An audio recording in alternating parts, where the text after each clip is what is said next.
Assalamualaikum warahmatullahi wabarakatuh.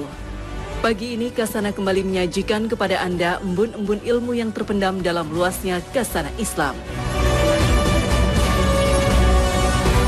Pemirsa Kasana, banyak umat muslim yang berlomba-lomba mengerjakan ibadah umrah di bulan Ramadan. Ada yang berangkat di awal bulan atau di 10 hari terakhir, bahkan tak sedikit yang sebulan penuh berumrah dan beribadah di Tanah Suci. Fenomena membludaknya umroh di bulan suci Ramadan menimbulkan tanya, apakah memang umroh di bulan suci memiliki keistimewaan tersendiri dibanding di bulan-bulan biasa lainnya? Bulan Ramadan terdapat pada hadis riwayat Bukhari dan Muslim. Suatu ketika Rasulullah SAW bertanya kepada Ummu Ma'qil, mengapa dia tidak ikut berhaji bersama Rasulullah SAW dan para sahabat? Ummu Ma'qil menjawab, aku hanya memiliki 2 ekor unta. Unta yang pertama ditunggangi oleh suami dan anakku, sedangkan unta yang lain digunakan untuk mengairi kebun. Mendengar jawaban ini, Rasulullah SAW bersabda, jika Ramadan tiba, berumrahlah saat itu, karena umrah Ramadan senilai dengan haji. Dalam redaksi hadis riwayat Imam Bukhari ada tambahan teks, sesungguhnya umrah di bulan Ramadan seperti berhaji bersamaku. Setelah mendengar sabda Nabi SAW, Ummu Ma'qil berkata, haji nilainya haji, umrah nilainya umrah. Tapi Rasulullah SAW bersabda demikian kepadaku. Aku tidak tahu apakah ini khusus untukku. Berdasarkan perkataan Ummu Ma'qil inilah sebagian ulama memahami bahwa keutamaan umrah di bulan Ramadan tidak berlaku umum. Dan hal ini tercatat dalam hadis riwayat Sunan Abu Dawud. Meskipun beberapa ulama pakar hadis melemahkan hadis ini sehingga tidak bisa diterima sebagai dalil. Dalam kitab Fathul Bari, Ibnu Hajar Asqalani juga menjelaskan keutamaan umrah di bulan Ramadan hanya berlaku khusus bagi Ummu Ma'qil saja. Pendapat ini merujuk pada pendapat ulama dari masa tabi'in bernama Said bin Jubair, bahwa keutamaan umrah Ramadan tidak berlaku umum karena sabda Nabi tersebut dikhususkan kepada Ummu Ma'qil, karena Ummu Ma'qil terhalang menjalankan ibadah haji karena tidak memiliki hewan tunggangan. Pendapat berbeda disampaikan oleh Ibnu Rajab. Beliau menyatakan keutamaan umrah di bulan Ramadan hanya berlaku bagi orang yang sudah berniat haji namun tidak mampu melaksanakannya. Kemudian dia mengerjakan umrah di bulan Ramadan sehingga mendapatkan pahala seperti haji bersama Nabi SAW. Pahala ini didapatkan karena sudah berniat berangkat haji bersama Nabi SAW.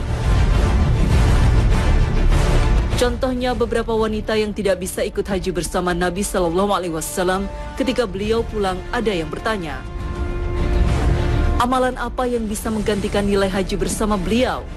Kemudian Nabi SAW menyarankan untuk melakukan umroh di bulan Ramadan, karena umroh di bulan Ramadan senilai haji bersama beliau. Meski muncul perbedaan pendapat di kalangan ulama, namun pendapat yang paling kuat adalah pendapat mayoritas ulama yang menyatakan bahwa keutamaan umrah di bulan Ramadan berlaku untuk umum, tidak hanya untuk Ummu Ma'qil. Lalu apa yang dimaksud dengan umrah Ramadan sama dengan haji? Imam Nawawi rahimahullah dalam kitab Syarah Muslim menjelaskan, umrah saat bulan Ramadan memiliki pahala seperti ibadah haji. Namun bukan berarti umrah Ramadan sama dengan haji secara keseluruhan. Seorang yang mampu secara fisik dan harta tetap wajib berhaji meskipun telah berumrah saat Ramadan, karena ibadah tersebut tidak menggantikan kewajiban haji sebagai salah satu dari 5 rukun Islam. Meski pahalanya besar bahkan menyamai haji, akan tetapi faktanya berdasarkan catatan sejarah, Nabi SAW tidak pernah melaksanakan umrah di bulan Ramadan. Justru beliau selalu mengerjakan ibadah umrah di bulan Zulqa'adah. Apakah dengan demikian umrah di bulan Zulqa'adah lebih baik dari umrah di bulan suci Ramadan? Jumhur atau mayoritas ulama berpendapat keutamaan umrah di bulan Ramadan lebih kuat daripada bulan Zulqa'adah, karena tidak ada landasan yang menjelaskan keutamaan umrah di bulan Zulqa'adah kecuali menyesuaikan dengan perbuatan Nabi. Keistimewaan umrah di bulan Ramadan berdasarkan dalil secara rinci tidak seperti umrah di bulan Zulqa'adah. Inilah pendapat yang disampaikan oleh sebagian besar ulama ahli fikih maupun hadis. Wallahu a'lam bishawab.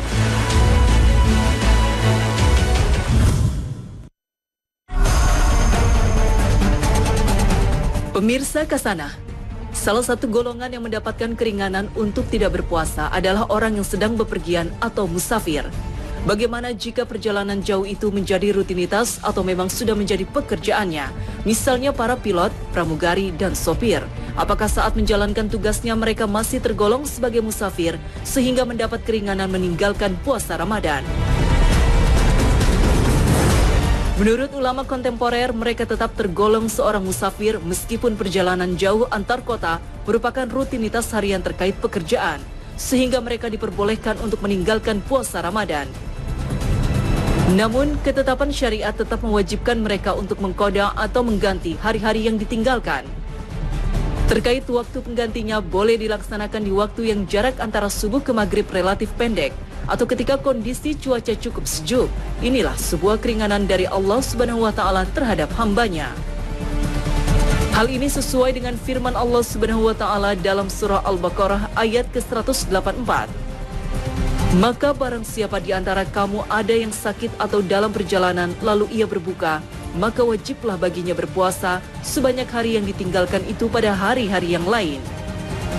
Tentu saja keringanan ini hanya berlaku jika jarak perjalanannya telah memenuhi ketentuan syariat, berupa jarak minimum yang ditempuh, yaitu seperti yang disepakati ulama sejauh 48 mil atau sekitar 80 km boleh meninggalkan puasa Ramadan. Ibnu Qudamah dalam Al-Mughni menyebutkan penjelasan sahabat Ibnu Abbas radhiyallahu anhu bahwa patokan seseorang boleh mengqashar salat dan meninggalkan puasa Ramadan jika bepergian dari Mekah ke Jeddah atau jaraknya setara Mekah hingga Taif. Para ulama menjelaskan patokan jarak ini berlaku umum, tidak terkait dengan alat transportasi yang digunakan. Seseorang dikatakan sebagai musafir apabila bepergian lebih dari 80 km, baik ia menggunakan mobil, kapal laut, atau pesawat terbang. Jika demikian, maka akan memunculkan pertanyaan, bagaimana jika perjalanan sejauh itu dirasa mudah? Misalnya jarak sekitar 80 km itu jika ditempuh dengan alat transportasi udara, bisa ditempuh dalam waktu yang singkat dan sama sekali tidak melelahkan. Apakah yang demikian keringanan tetap berlaku? Manakah yang lebih baik? Tetap berpuasa atau mengambil keringanan yang telah diberikan Allah? Sebagian ulama mengatakan jika safar atau perjalanan itu tidak memberatkan, lebih diutamakan berpuasa. Sahabat Abu Darda radhiyallahu anhu berkata, Nabi Shallallahu Alaihi Wasallam pernah melakukan safar di tengah terik matahari. Panasnya cuaca membuat semua orang meletakkan tangannya di atas kepala. Hampir seluruh orang dalam rombongan tidak berpuasa. Namun, Nabi Shallallahu Alaihi Wasallam dan Ibnu Rawaha tetap berpuasa dalam kondisi safar. Berdasarkan hadis Nabi Shallallahu Alaihi Wasallam ini, sebagian ulama berpendapat orang yang bepergian sebaiknya tetap berpuasa, dengan catatan perjalanan itu dirasa mudah dan tidak memberatkan.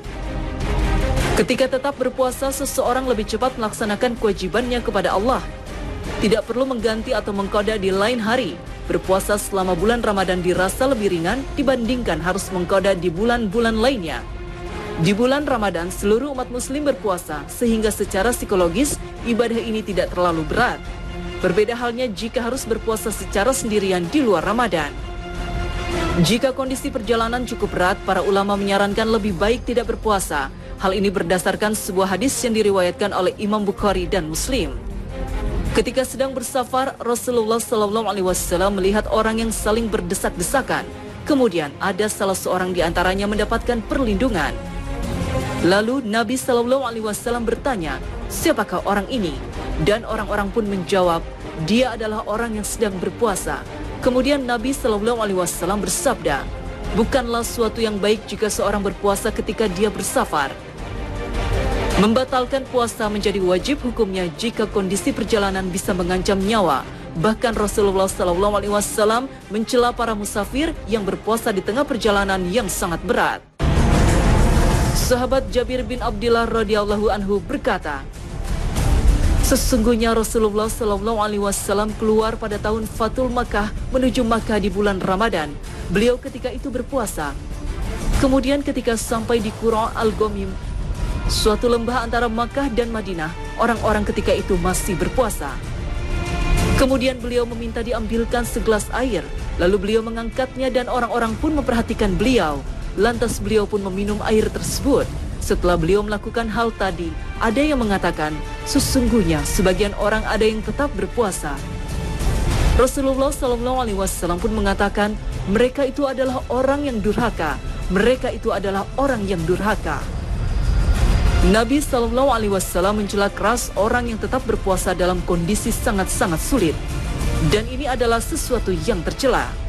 Orang yang harus bepergian setiap hari karena pekerjaan seperti sopir bus diperbolehkan meninggalkan puasa Ramadan karena mereka termasuk musafir. Terlebih jika pekerjaan sebagai sopir antar kota itu menguras. Tetapi jika rutinitas perjalanan antar kota itu dirasa tidak terlalu memberatkan, disarankan tetap berpuasa.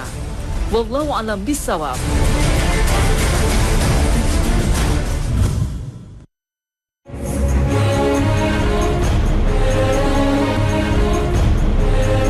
Pemirsa Kasanah, selain berpuasa, di akhir Ramadan, umat muslim juga wajib mengeluarkan zakat fitrah.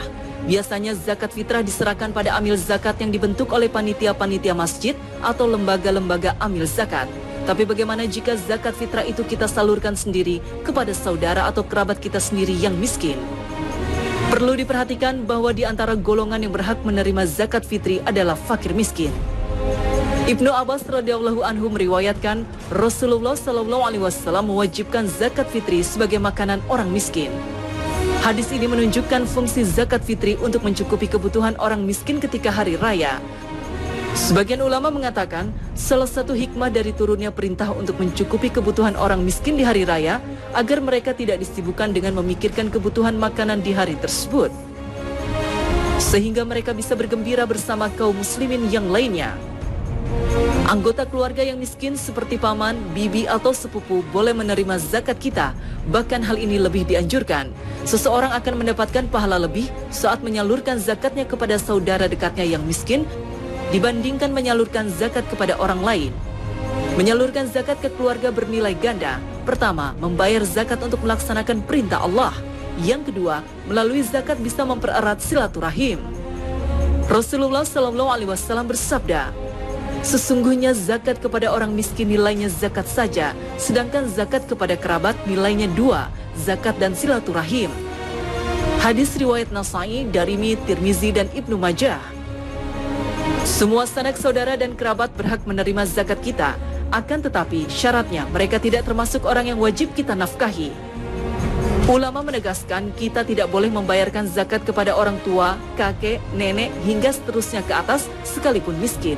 Kita juga dilarang memberikan zakat kepada istri, anak, cucu, dan seterusnya hingga ke bawah. Karena mereka tergolong orang yang wajib kita nafkahi. Termasuk saudara atau kerabat yang menumpang tinggal di rumah kita, sehingga kebutuhan makan, minum, dan tempat tinggalnya menjadi tanggungan kita.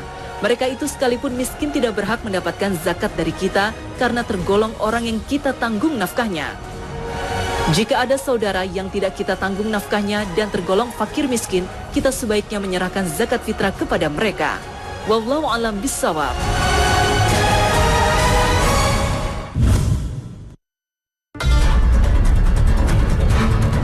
Pemirsa Kasanah, salah satu pembatal puasa adalah makan dan minum. Bagaimana dengan infus? Apakah cairan yang dimasukkan ke tubuh melalui suntik itu termasuk membatalkan puasa atau tidak? Mengingat cara memasukkan cairan tidak melalui saluran makan ataupun minum. Para ulama kontemporer menggolongkan infus sebagai cairan yang memberikan tenaga atau mengenyangkan, sehingga orang yang mendapatkan suntikan cairan infus batal puasanya. Tetapi jika jumlah cairan yang disuntikan itu sangat sedikit sekali, misalnya 1 hingga 2 ml, dianggap tidak membatalkan puasa. Mengapa demikian? Hal ini disamakan dengan air yang masuk mulut sehabis berkumur. Jika air yang masuk sangat sedikit jumlahnya, maka tidak membatalkan puasa. Ada beberapa cairan yang tidak membatalkan puasa ketika disuntikan ke dalam tubuh, seperti insulin, vaksin, atau obat-obatan anti nyeri. Para ulama menjelaskan cairan itu tidak bersifat menambah tenaga atau mengenyangkan, sehingga tidak tergolong sebagai pembatal puasa. Metode penyuntikan juga berpengaruh terhadap sah atau tidaknya puasa. Bahan yang disuntikan di bawah kulit dan di otot tidak membatalkan puasa, karena menurut para ulama kontemporer tidak ada saluran khusus ke organ pencernaan, sehingga tidak menambah energi atau tidak mengenyangkan. Yang perlu diingat, kaidah umum pembatal puasa itu tidak semata bahan yang masuk ke dalam saluran pencernaan. pembatal puasa adalah bahan yang masuk ke dalam saluran pencernaan yang menguatkan badan, sehingga prinsipnya sama dengan makan dan minum. Ibnu Taimiyah menegaskan puasa tidak batal dengan suntikan, karena suntikan bukanlah makan dan minum baik secara bahasa maupun kebiasaan. Tidak ada dalil dalam kitab dan sunnah bahwa kaidah hukum membatalkan puasa karena masuknya sesuatu ke lambung. Apa yang disebutkan dalam Al-Quran dan sunnah menunjukkan pembatal puasa itu adalah sesuatu yang sudah ditentukan, yaitu makan dan minum. Itu sebabnya dalam fatwa modern disebutkan boleh berobat dengan disuntik di lengan atau pembuluh darah bagi mereka yang puasa Ramadan. Namun orang yang sedang berpuasa tidak boleh diberi suntikan nutrisi di siang hari Ramadan. Jika memungkinkan untuk melakukan suntik lengan atau pembuluh darah di malam hari, maka itu lebih baik. Lalu bagaimana dengan orang yang menerima transfusi darah? Apakah puasanya batal? Pemirsa, jangan kemana-mana. Kasanah akan segera kembali sesaat lagi. ثم سواه ونفخ فيه من روحه وجعل لكم السمع والأبصار والأفئدة قليلا ما تشكرون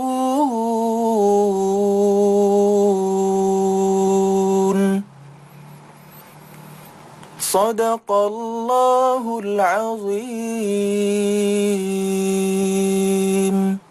Saksikan Hasanah Perjalanan Abadi 2 sepanjang bulan Ramadan hanya di Trans 7.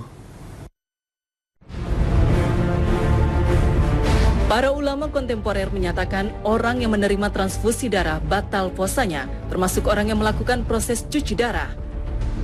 Mengapa demikian?